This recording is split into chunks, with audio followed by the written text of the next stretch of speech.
Bismillahirrahmanirrahim. Assalamualaikum warahmatullahi wabarakatuh.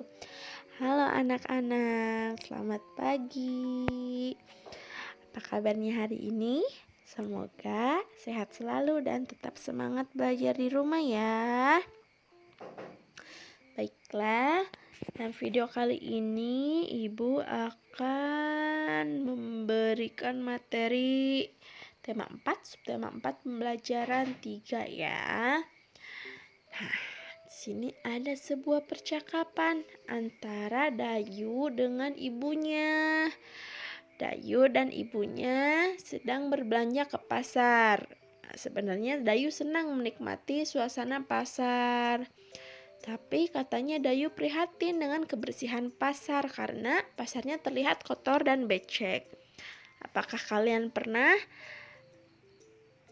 mengunjungi pasar, ikut ibu ke pasar gitu berbelanja, lalu bagaimana keadaannya? Memang kebanyakan ya keadaan pasar di sekitar kita itu keadaannya kumuh, becek, kotor, tidak nyaman. Contohnya salah satunya yang agak dekat sekolah itu ibu sering lewat pasar Kordon. Sana banyak sampah. Ketika ibu lewat, baunya sangat tidak sedap ya. Kenapa bisa demikian? Ya karena pada pedagang membuang sampah tidak pada tempatnya, atau mungkin karena memang sampahnya terlalu banyak jadi tidak tertampung sehingga bisa sampahnya sampai ke jalan-jalan gitu. Nah, kita sekarang akan ibu bacakan ya percakapan antara Dayu dengan ibunya. Bu, mengapa sampah dan barang bekas itu dibiarkan menumpuk? Pasar jadi kotor dan bau kan, Bu? Betul, Nak. Banyak pengguna pasar yang kurang memperhatikan kebersihan. Pasar menjadi tercemar. Pengunjung bisa saja sakit. Misalnya sakit gatal pada kulit. Sudah seharusnya kita peduli lingkungan. Nah, dalam percakapan itu, Dayu dan ibunya sedang membicarakan mengenai sampah yang ada di pasar ya. Kemudian kenapa terjadi penumpukan sampah dan barang bekas di pasar? Nah, karena banyak pedagang dan pengunjung pasar kurang peduli akan lingkungan. Lalu, jika ada orang yang membuang sampah sembarangan, apa yang harus kita lakukan? Ya, sebisa mungkin menegurnya ya untuk membuang sampah ke tempat sampah. Dan apa yang akan kamu lakukan jika melihat sampah berserakan?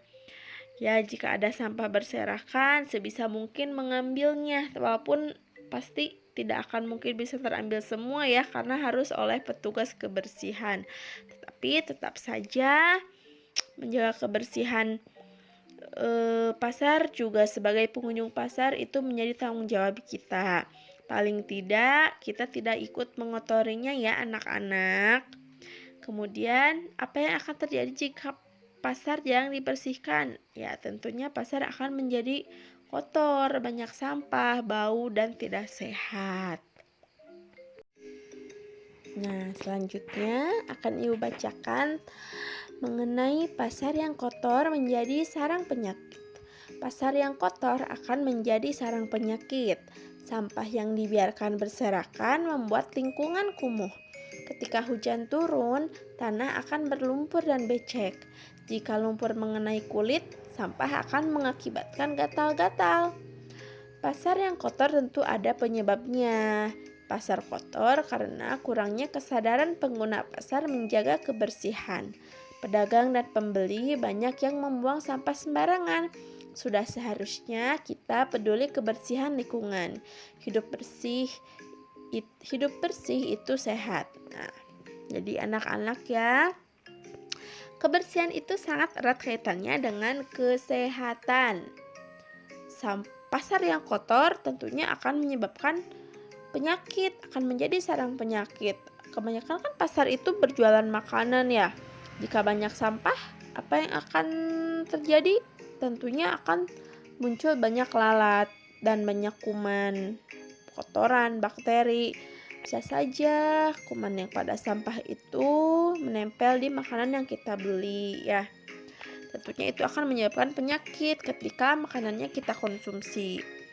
Nah, sekarang coba kalian amati. Nah, gambar di bawah ini ya. Nah, di sini ada sebuah gambar mengenai sebuah pasar.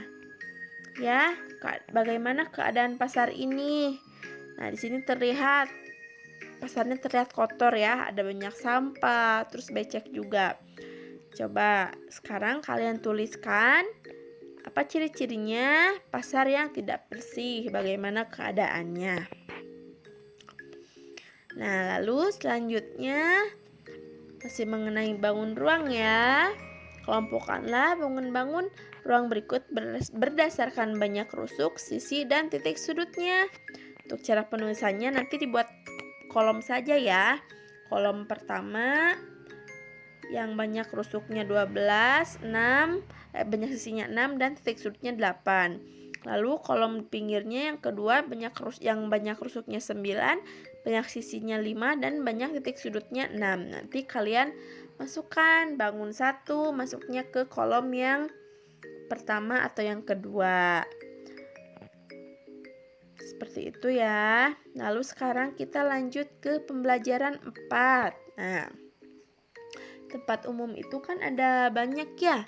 Ada jalan raya, kemudian pasar, tempat wisata. Nah, di sini ada Dayu dan teman-teman berlibur ke pantai katanya. Nah, di pantai itu terdapat tempat parkir, warung, tempat duduk, WC umum, dan ruang ganti baju dan sebagainya. Kemudian Dayu dan teman-teman menuju ke WC umum. WC umum yang kotor harus dibersihkan. WC umum yang kotor banyak penyebabnya. Hal ini terjadi karena banyak pengunjung yang tidak peduli lingkungan. Banyak yang membuang sampah sembarangan. Sampah yang dibuang dapat menyumbat saluran air. Air akan menjadi tergenang. WC umum yang tersumbat harus segera dibersihkan. Sampah yang menyumbat harus disingkirkan. Lantai dan saluran airnya harus dibersihkan.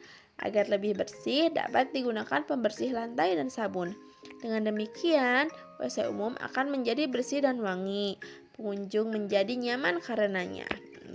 Ketika kalian menyungi suatu tempat, kemudian ingin buang air besar atau ingin buang air kecil, tentunya kalian akan menuju yang namanya WC umum.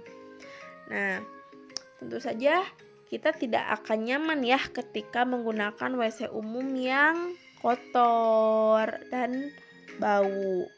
Maka dari itu kita harus menjaga kebersihannya.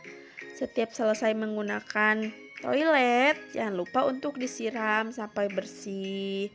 Jangan membuang sampah ke dalam WC atau ke dalam toilet ya, atau kloset, karena itu akan membuat saluran airnya menjadi mampet dan nanti akan menyebabkan kotor si kamar mandinya. Nah, di sini ada contoh gambar WC umum yang sangat menjijikan ya. Terlihat di sini ada airnya bocor, lalu banyak sampah berserakan, tisu. Udah terbayang ini pasti sangat tidak nyaman untuk digunakan.